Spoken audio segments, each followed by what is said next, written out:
Welcome back to Leeds Lately. Before we get into this video, make sure you hit that big red button down below and check out all the links in the description down below for the charity match, for Back 4 merch, and for my Leeds United prints that I make as well.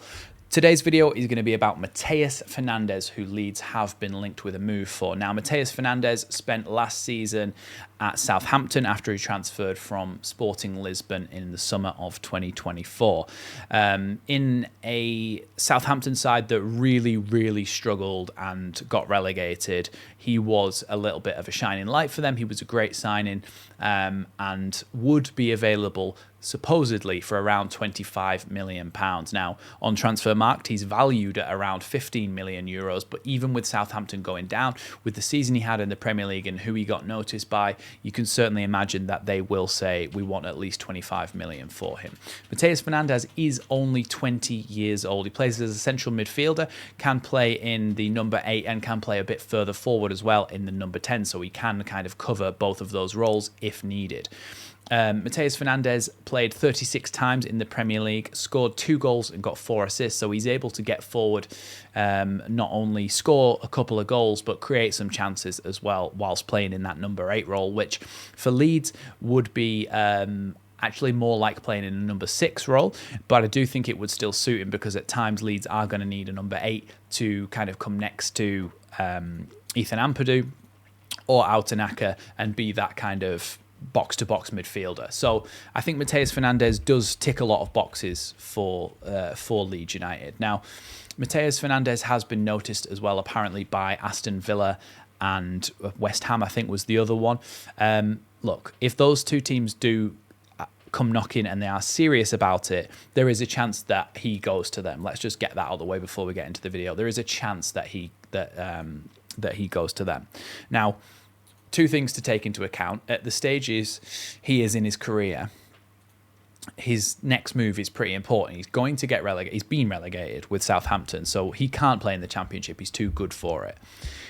So where's his next move, essentially? I think it needs to be somewhere where he's going to play every week, which I think would be Leeds United.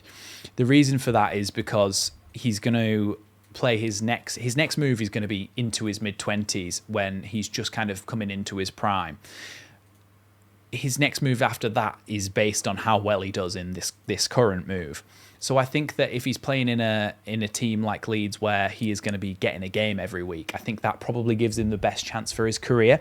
You've also got to take into the account the ability of the 49ers have to sell the project to Mateus Fernandez to say, look, we are going to be aiming to do what Brighton and Brentford have done, but go further and get to the Aston Villa and the Newcastle level of winning trophies and getting into the Champions League, and even, look, any kind of European competition at the moment would be fantastic for Leeds in the next couple of years. Even if it's the Conference League, that would be amazing. But that aside, let's talk about Mateus Fernandez as the player he is then, and maybe some of his statistics as well. Like I said, he scored 2 goals and got 4 assists. He played 1 game for 26 minutes in the Portuguese First Division before making his transfer, but the rest of it has been at Southampton. Now, because he played primarily in the number 8 role, we were comparing him to midfielders when we look at his statistics. So let's have a look at his shooting statistics and his attacking statistics first. So first of all, he takes 1.3 shots per 90. So from a number 8 in the central midfield, that puts him in the 71st percentile against midfielders. So way above average, in the top 29% there. So he's up there in terms of taking shots, going forward and trying to get shots on goal. Assists 0.12 per 90 puts him in the 72nd percentile as well. So he is somebody who is going to contribute to your attacking prowess. His shot creating actions, which is one I always like to look at over assists, and the reason for that is that the shot creating actions is the 2 offensive actions that lead to a shot on target. So it doesn't even need to be a shot on target, actually, it just needs to be a shot. So, for example, Mateus Fernandez passes the ball to Joel Peru. He has a shot, that's a shot creating action. He's assisted a shot, essentially. The other thing is that if he passed the ball to Dan James crossed it into the box, and then Peru had a shot, it would still be a shot creating action. So it's always a good measure of how involved in the attacking play somebody is. Now, he takes 2.41 shot creating actions per 90, which puts him in the 60th percentile. So he's above average for that. But again, you have got to remember that some of these statistics will be slightly skewed by the fact that Southampton were woeful this season and got relegated back down to the Championship. So he's not in a team where they're actively creating a lot of chances and goals. It will be still a struggle in Leeds United's team to create chances, but I do think it will be better than what happened at Southampton. I do. Under Daniel Farke, with the recruitment that we'll be able to drive, hopefully, he, I think, would improve in that shot creating actions department. Again, similar story with his passes attempted. His 42.11 per 90 puts him in the 27th percentile, so way below average, for that one. And the reason, again, for that, I think, is because he's in a team that's being dominated, a team that most of the time isn't going to have the ball and is going to be playing defensive football. So that kind of makes up for that. In terms of his progressive passes, he's 4.49 per 90, which puts him in the 45th percentile. Now, that's obviously a little bit below average, but because of the team that he's playing in, perhaps that could be a factor. But he might just be a player who doesn't particularly pass the ball forward, which is not the end of the world if you are paired next to somebody like Ethan Ampadu or Altanaka, who is likely to try and bring the ball forward a little bit with their passes. What he lacks in his progressive passes, he makes up for in his progressive carries. At 2.35 per 90, that puts him in the top 11% compared to top 5 men's leagues in Europe against midfielders. So he's carrying the ball forward. He's going past people as kind of showed in his successful take-ons, which is 1.52 per 90, which puts him in the 97th percentile, so the top 3%.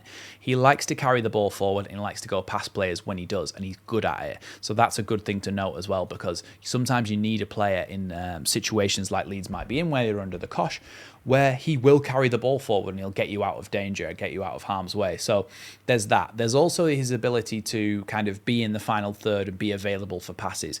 Touches in the attacking penalty area puts him up at 1.52. Well, easy for me to say. 1.52 per 90. That puts him in the 66th percentile. And then progressive passes received, 3.34 per 90 puts him in the 82nd percentile. So is he receiving the ball in the final third, and is he taking touches in the penalty area? And yes, he is, even in a team that are struggling. In terms of his defensive contributions as well, because he's a good player to break up the play. Tackles per 90 is 2.75, and that puts him in the 81st percentile, and blocks is 1.33, which puts him in the 68th percentile. For a team who are under the cosh a lot of the time, I would like to see his interception statistic be a little bit higher. That's 0.87 per 90, which puts him in the 41st percentile. So I think it's important to note that in a team where you are struggling, your knowledge of the game and how to read it is kind of shown in your interception statistic if you are playing in that central midfield. And that is a little bit low.